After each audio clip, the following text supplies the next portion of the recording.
hold up.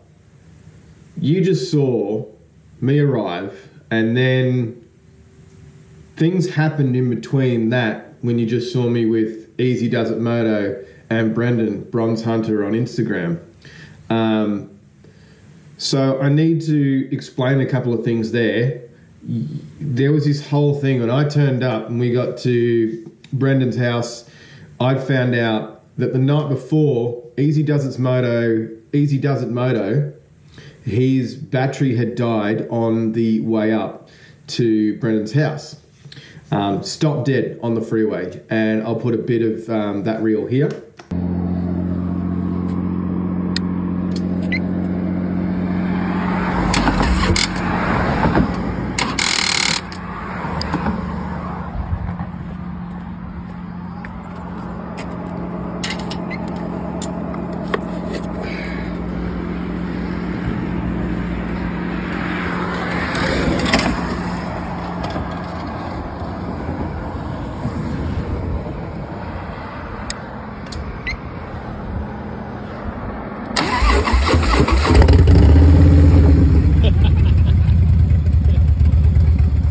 So he was feeling pretty glum about travelling on a dead battery, so we all made the decision to go to Battery World.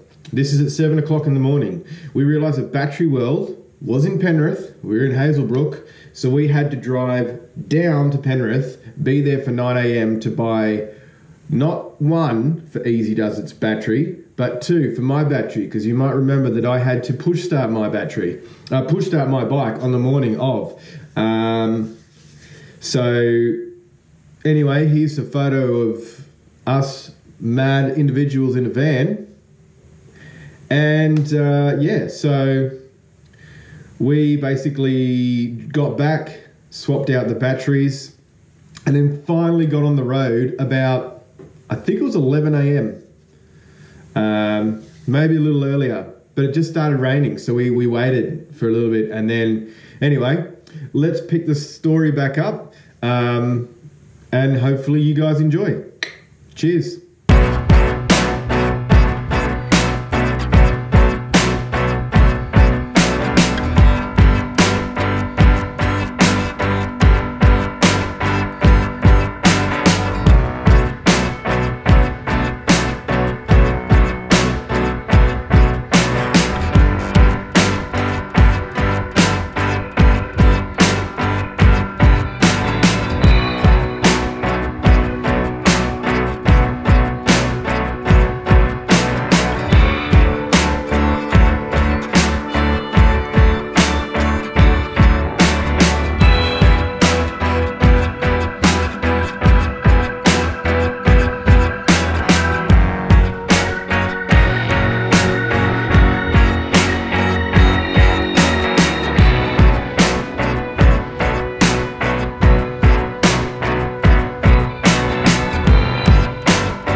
Oh, I didn't know. At this point, we had finally made it to Fuel Cafe at East Lynne, and we could not be happier to be there. What's the damage report at this stage?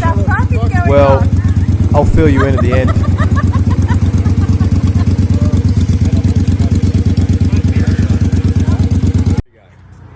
Flat batteries, so we go from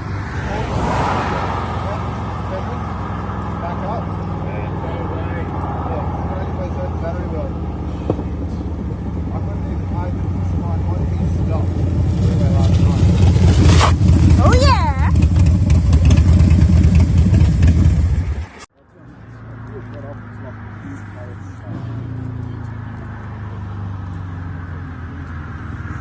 That's pretty sedate for Brendan. It's probably over. Yeah. It's because Brendan had no fuel at this point whatsoever, running on vapours. cheers for watching to the end of part 2. I'm going to try and knock these out as quick as I can, but to give you some context around things that happened in this particular trip out to Fuel Cafe at East Lynne. What happened once we got there? What went wrong? So you guys already know about the battery issue this morning, which we all got rectified, and from that point we were really good. A few other things happened on the road. I'll do a breakdown. Easy does it moto. His bike was fine the whole way. It just that thing is just a beast and a motor, and it just wants to go. My bike. So mechanically, no too many issues. What we did get was my 5-litre jerry can had fallen off the back, but it didn't drop off the bike because I had it strapped up, but it slipped off my sissy bar and dropped down and gone against the rear wheel and was rubbing against the rear wheel, not to my knowledge.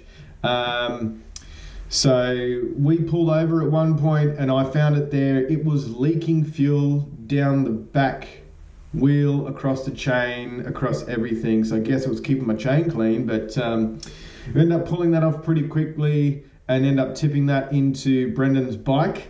We were not far from Oberon at that point, and the 2.5 litres that I had left out of the 5 litres was very necessary to get him to Oberon.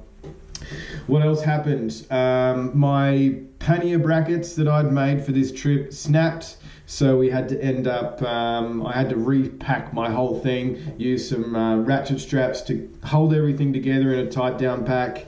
But other than that, all pretty good bike-wise, and you know, it is what it is.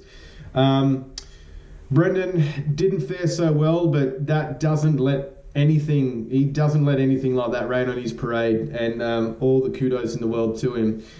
Blown fork seals, left and right, broken speedo cable, flat tire, what else? There's probably another couple of things that I'm forgetting, but look, all in all, we didn't get there until after everyone had left and the event had finished, and to be in all honesty with you, I wouldn't change a thing, because the kilometers we did, the stories I have now, man, that was a day I will never forget. The amount of rain we saw as well, like, it just relentless. But that's part of motorcycling. That's part of being on your bike and being out in the elements. You are alone, regardless of if you're with friends, and you it's just raw, it's real. And like I said, I wouldn't change anything in the world. Yeah, it sucks we didn't make it in time, but I still got to see some people. We still got to see them in the next morning, which you'll see in part 3. But anyway, get out there, get on your bike, have a ride, have fun. My name's Ben. This is the Daily Commute. So stick around if you like it. Give us a thumbs up. If you feel so inclined, give us a subscribe if you haven't already. It is free. So yeah, I would appreciate any comments down below. I'll try and get to all of them. But anyway, thanks so much. Until next time, see you later.